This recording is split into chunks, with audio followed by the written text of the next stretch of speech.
Bonjour à tous, bonjour Anne, merci d'être présente Bonjour. aujourd'hui pour échanger sur les objets hérités dont on a du mal à se défaire. Alors je me présente, moi je m'appelle Maud Allo, je suis ébéniste, experte Feng Shui, également consultante en décoration et numérologue. Et puis, bah, moi, je suis Anne Douard, donc j'ai créé Anne Organise et je suis professionnelle de l'organisation. J'accompagne les personnes à avoir l'impulsion pour se mettre à alléger leur intérieur, leur appartement, leur maison, leur bureau. Super. Alors dans cette vidéo, Anne, en fait, tu proposes de mettre l'accent sur des objets hérités dont on n'arrive pas à se libérer par loyauté familiale. Et est-ce que c'est un cas que toi tu rencontres souvent dans tes missions?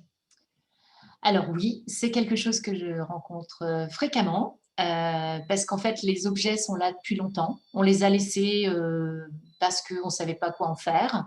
Et les personnes en général ont beaucoup de difficultés à s'en séparer.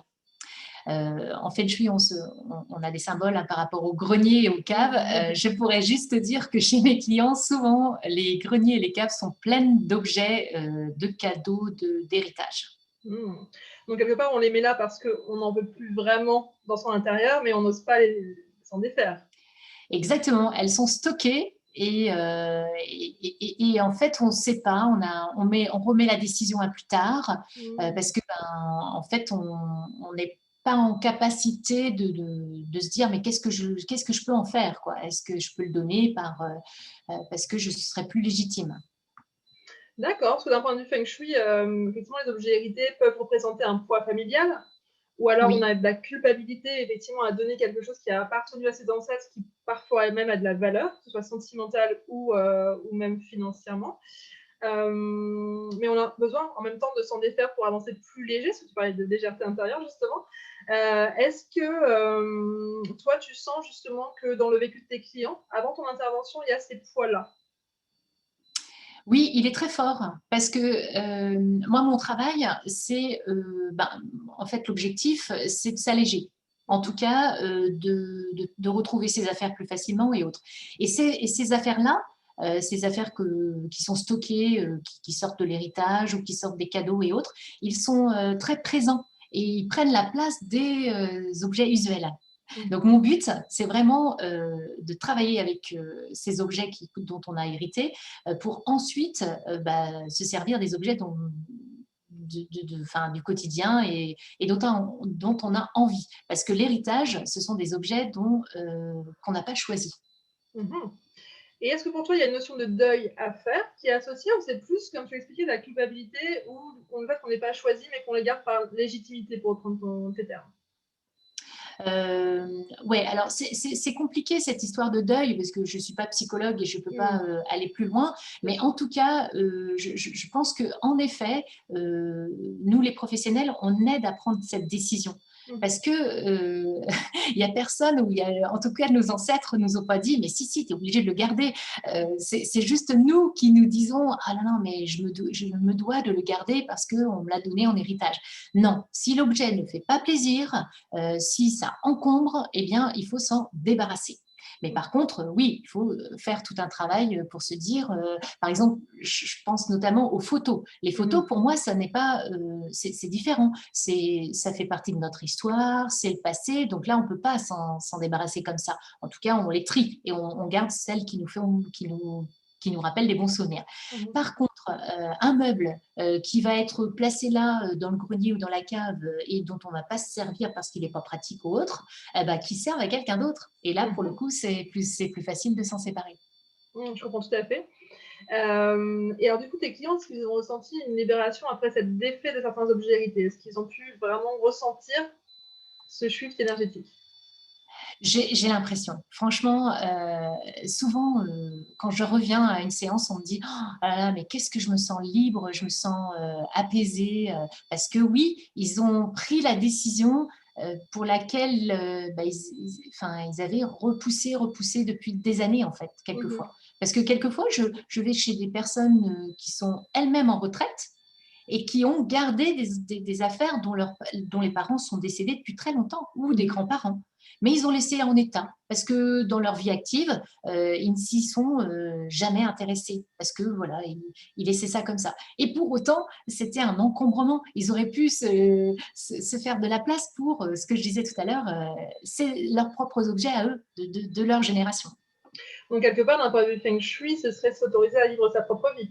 C'est-à-dire, effectivement, se Exactement. défaire des loyautés familiales, des schémas familiaux et s'autoriser à… C'est ça, c'est ça. En Ok. feng shui, on le retrouve beaucoup et notamment justement comment dire, ouais, comme tu dis, se libérer du poids familial parce que pour moi, c'est de l'encombrement. Mhm. Mhm. Et alors, du coup, quels sont les objets, tu parles d'encombrement, quels sont les objets qui pèsent, en fait, en général? Des objets hérités, pardon, qui pèsent en général? Alors, ceux que j'ai le plus remarqué, en fait, c'est ceux qui ont été fabriqués par le grand-père ou la grand-mère ou la maman, le papa. Je pense notamment, j'ai vraiment ça en tête, les canevas. Ça a été fait, voilà, on ne se sent pas du tout légitime. La personne a passé du temps, souvent les grands-mères ou les mamans ont passé du temps à le faire et du coup, on ne se sent pas du tout légitime de s'en séparer. Bah si, parce que si le canevas, c'est un signe et que ce canard ou ce cygne, on l'aime pas, eh ben, il faut pas faut pas le mettre devant, quoi. Moi, j'ai déjà vu chez une cliente, en fait, elle avait mis carrément un tableau devant. Alors là, c'était vraiment révélateur parce qu'elle n'aimait pas, mais parce qu'elle ne se sentait pas légitime de s'en séparer. Donc Et ça, voilà, un objet. Et puis, je disais des meubles tout à l'heure aussi. d'accord. Mais alors, dans ces cas-là, justement, comment tu conseilles, toi, de faire le tri dans ces objets hérités Alors, c'est là toute la difficulté, c'est d'en parler. Donc, comme je le disais tout à l'heure, les photos, moi j'ai plutôt tendance à dire ben, triez vos photos et gardez celles qui sont les meilleures et on les met dans la boîte à souvenirs. Parce qu'il y a aussi beaucoup de choses que je fais mettre dans la boîte à souvenirs. Parce que avoir une boîte ou un coffre ou quelque chose dans lequel on va garder des choses qui nous plaisent et qui nous font plaisir et qu'on va avoir, dont on va être content de montrer aux autres aussi. Ça, et ben, ça c'est important. Et puis, se séparer de tout le reste, tout ce qui n'apporte pas de satisfaction. Et donc là, ça ne sert plus à rien de les stocker au garage ou au grenier, c'est de s'en séparer. Parce qu'il y a aussi cette notion de penser à la suite aussi. Parce que moi, je travaille quand même avec des personnes qui ont des enfants.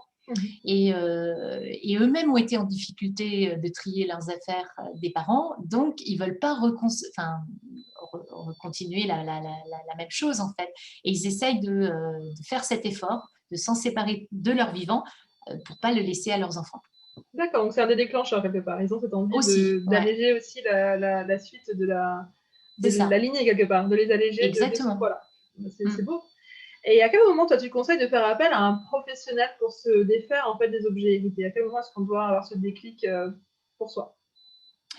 Eh bien, justement, c'est souvent à cette période où ils se rendent, alors quand ils arrivent en retraite ou autre, et qu'ils ils se sont rendus compte que pendant toute la période de leur activité, ils s'en sont pas préoccupés, ils s'en sont pas servis, et ils n'arrivent pas à prendre la décision. Donc, je pense qu'une personne comme moi qui est professionnelle, qui est complètement détachée des objets, parce que je suis neutre, eh bien, ça peut aussi être une bonne solution, parce que nous, on a la méthode, on va poser plein de questions et au bout d'un moment, le client va se décider. D'accord, très bien. Et du coup, toi, comment est-ce que tu procèdes avec tes clients en quelques mots? Et quels conseils tu donnerais effectivement pour faire ces premiers pas, soit seul, soit avant de faire appel à un professionnel? Alors, seul, c'est compliqué parce que si les Mmh. choses sont restées là, Il y c'est a pas que ce recul, ouais, ce dont tu c'est parlais. ça, D'accord, c'est ça. OK. Et puis on s'en rend, enfin, je sais même pas s'il y a une prise de conscience que Ouais. les objets encombrent et sont présents. Mmh. Donc c'est pour ça que la professionnelle comme moi va poser des questions et va dire mais voilà, qu'est-ce que pour vous il a quel sens pour vous et est-ce que vous avez envie de continuer à l'avoir chez vous ou pas quoi. Et c'est Mmh. vraiment dans le questionnement que les choses vont avancer. Et c'est impressionnant, hein, parce qu'il y a certains qui se débarrassent et qui ont vraiment une prise de conscience. Mais oui, mais pourquoi j'ai gardé tout ce truc-là depuis si longtemps? Mais bon, Mmh. mais c'est pas grave, c'est maintenant, puis c'est important pour l'avenir. D'accord, donc c'est vraiment l'importance de cet accompagnement dans ces moments où on a besoin Ah oui. de Mm, cet œil extérieur, de cette, mm. énergie Oui, extérieure pour nous aider à progresser. et puis les Mmh. enfants vont pas aider. Mais Oui, qu'est-ce qu'on oui. en a à foutre? C'est moche ton truc là, j'en ai rien à faire moi. C'est souvent ce que Ouais. j'entends de mes clients, que leurs enfants leur ont dit ça. Alors que pour eux, ah non, c'est quand même le truc qui a appartenu à ma grand-mère, à mon grand-père. Mmh. D'accord. Donc il faut vraiment cet œil extérieur qui aide à justement C'est ça, entreprendre ces décisions et ces, actions de tri, de prise de conscience pour après arriver à se défaire, à se libérer, et oui. à plus se remplir de ses propres choix, de sa propre, vie à soi. Et puis, il y a ce processus aussi que pour eux-mêmes, ils vont avoir tendance à pas laisser trop d'affaires pour leurs Mmh. enfants, pour D'accord. ne pas refaire la même chose refaire ce qu'ils ont vécu. D'accord, donc Parce plus que d'équilibre aussi. c'est ça, c'est Super. ça.